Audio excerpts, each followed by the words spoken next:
kenn waxu leen bu leen soppi suñu gouvernement kenn waxu leen ni bu leen seet ay nit yu ñu foog ni mun ngeen liggéey ak ñoom kenn waxu leen ni bu ngeen buggee def résultat doo leen tànn équipe bi ngeen mën a àndal ngir joxe ay résultat mais ñun am nañu aussi suñu ay droit de regard sañ-sañu bàyyi xel ci secteur yi nga xam ni ñu ngi dox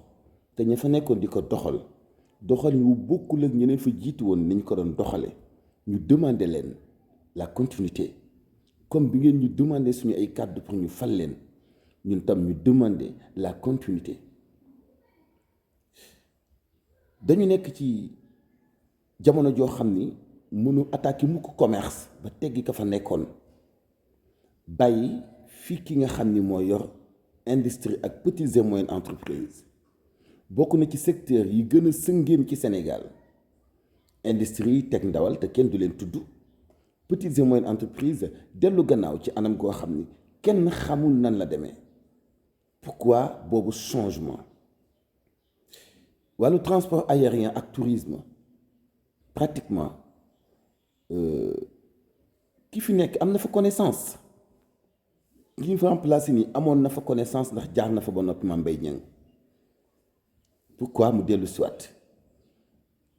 et pourtant gisoon ngeen compétence am de même que Abdou Karim Fofana ngeen jël urbanisme habitat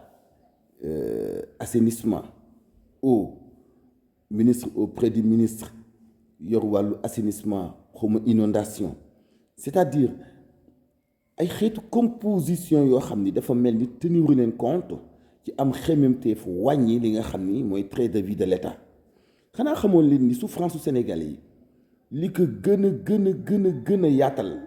lu tax mu gën a metti mooy train de vie de l'État bi nga xam ni dafa metti loolu te cher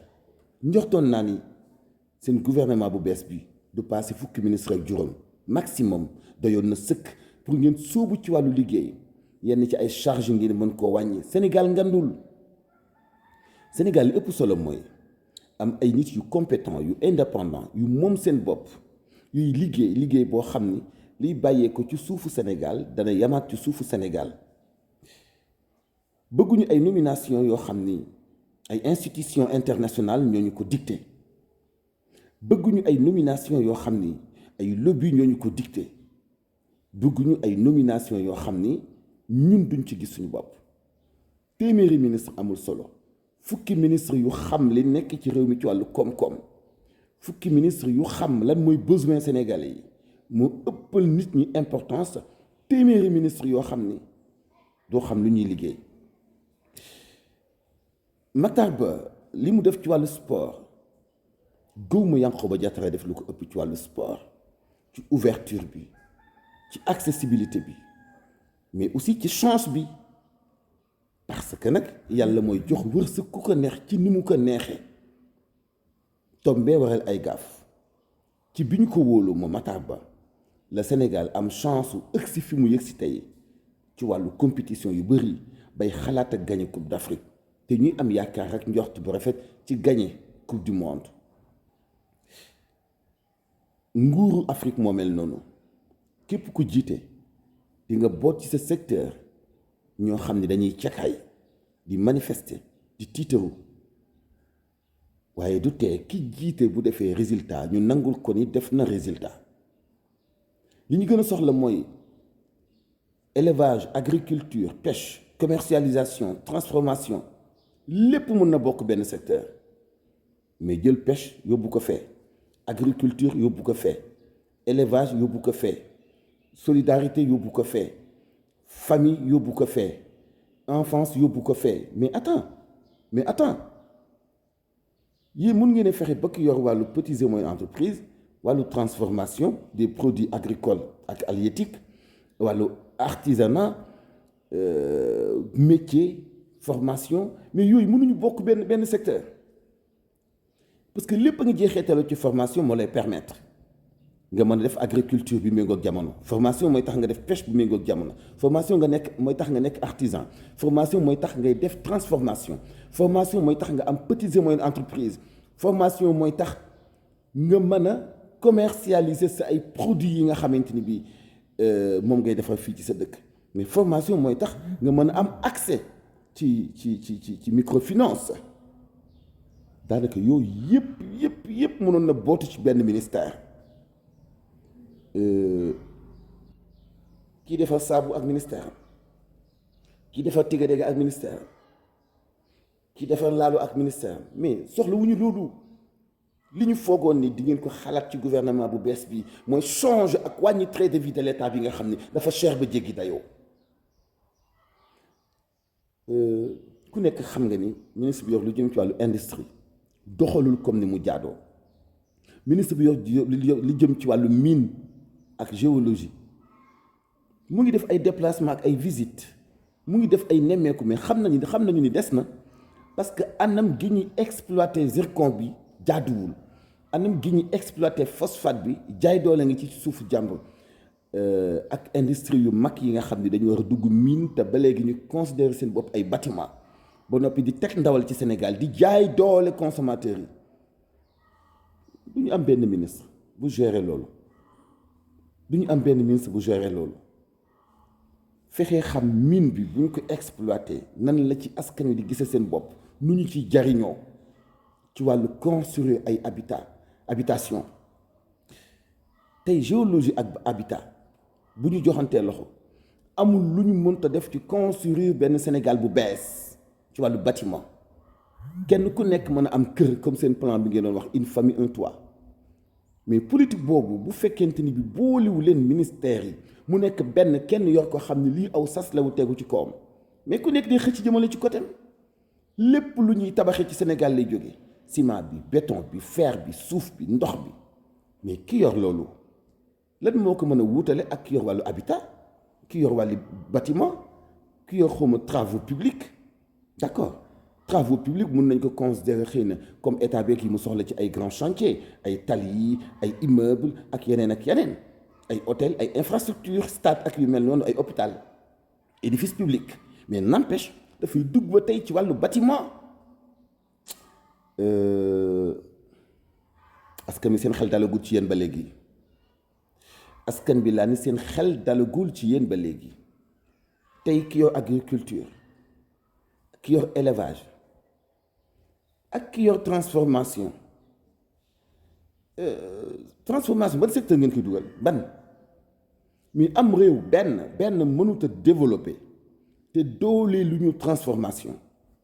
bu ñu bayee gerte ba noppi ñu xam gerte gi lan lañ ci dul sànni fexe ba kenn du ci sànni wenn xott ci lépp lu jëm ci wàllu consommation nit ak animal yépp dugub la même chose Sénégal war nañu passé di taal ñax am réew muy développé du am daay am réew muy développé du am daay am réew muy développé du am inondation parce que daañu utal ndox mi soglaay boo xam ne dina mën a dimbali baykat yi taxawal ngeen ay ministères yu bëree bëri nommé ngeen ay nit yu bëree bëri am na ñoo leen sacrifier aussi xëy na tekki seen ndomba tànk d'accord loolu xëy mën na ko nangu sax parce que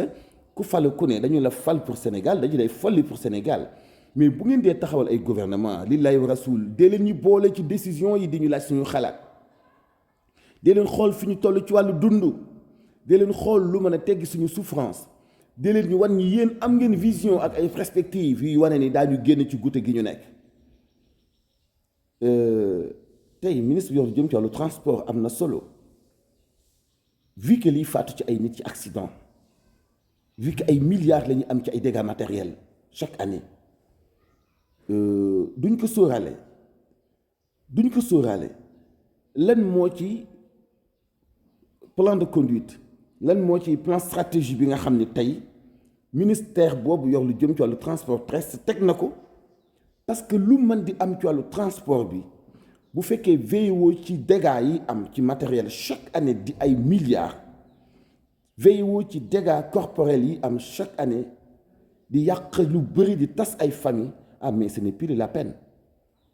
ñun dafa am fu ñu toll dafa am nañu soxla affaire bi du appellation mais dañu bëgg lu concret lu leer lu tegu tey kii ñu nommé tey Diané te mu nekkoon Promise ubbi woon benn voie bu am solo pour nit ñi am accès ci moom man ma xamoon ko moom ministre boobu bi mu nekkee Promise mu maîtriser bu baax transformation créer ay petites et moyennes entreprises ci alalu boppam di dimbali ay jigéen ñuy def formation di defar ay savon ay eau de javel ay vinaigre ak yeneen mais kooku doo ko gën a dooleel Promise bi mu yor gën a am xaalis mu gën a tas ci village yi mu gën a yaatal formation ci jigéen ñi nga xam ni tey bu ñu xëyee amuñu dara mun nañu witti ay xobu niim defal ci ay saabu defar ci ay yeneen xeetu produit yu ñu mën commercialiser di loolu moo gën a nekk farata defe naa ni daf yëngal am na ci seen gouvernement bi am ngeen ci yaakaar espérons parce que ñun tam bu ñu sañoon suñu dund nekk ci loxo yi ñu antan mais am na taf yëngal parce que fi ñu bëgg ngeen jëme ñu fi guta gi ñu dugg bëgg ngeen génn ñu ci awagu leen yoonu génn ñu ci Serigne Mbaye Thiam wane na ay preuve am ci ndox mi wala président Macky Sall yëgoo tey li am ci wàllu ndox mi ci Sénégal ñëpp foo dem ku mën a tuut yaa ngi gas forage parce que seen eau joxatu la ndox mu sell joxatu la ndox mu doy président maa lay xamal ni ndox moo gën a cher courant ci Sénégal te loolu ça n'existe que fii ci Sénégal président télécommunication maa ngi lay xamal ni internet Sénégal la gën a cher ci àdduna bi mais nit ñi bu ñu xëyee daañu utiliser internet boo waxee ni internet dafa cher wala bu ñu waxee nit ñi ku ci xëy amoo dépense sax di nga lijjanti 200 yoo jënd internet mais bien sûr parce que ci internet bi ngay jënd ci ngay jokkoo sa ak sa ay mbokk yi lay mën a dimbali sax nga jënde nga am loo jënde dund connexion dafa tolloo ak jamono nit ki jënd na internet teewu ko ndóol nit ki am na téléphone teewu ko ndóol nit ki am na crédit bu mu wootee teewu ko ndóol parce que foofu la jamono toll tey dañu tollati ci xëy doo jokkoo kenn mais ni kuy dugg xëlwa trouver une solution ak ñun 38 ministres bari na lool sans compter après sa ay nomination yeneen yi ngay def ci suuf bu la neexee ay ministre conseiller parce que sa cabinet boobu Abdoulaye Daouda Diallo jiite duñu xam ñaati nit lay supporté waale pour dem ak ñoom mais jamono jooju monsieur le président nañu jéem a trouver solution jamono jooju monsieur le président du ab lim bu takku ci ay ministre mooy indi solution tey nawet baa ngi dëgmal si mi ngi waaj a jeex ñu ngi waaj a egg ci ay récolte dugub ji bu ñu ko góobee fu ñu jëm ak moom gittax gii ñuy lakk chaque année lu ciy pexe ci ay industrie yu mën ko mën a soppi transformer ko def ko ay aliments de bétail gerte gaañ nii di waaj a ñor mbaa du mel ni mu meloon daaw wala daaw jékk mbaa OPS yi di teg deal ak di dóor di nga leen recadrer ñu jënd kilo gerte bi au moins 500 francs pour béykat bi mën ci yëg boppam monsieur le président mbaa di nga ñu surveiller ñu am campagne commercialisation d'arachide bu baax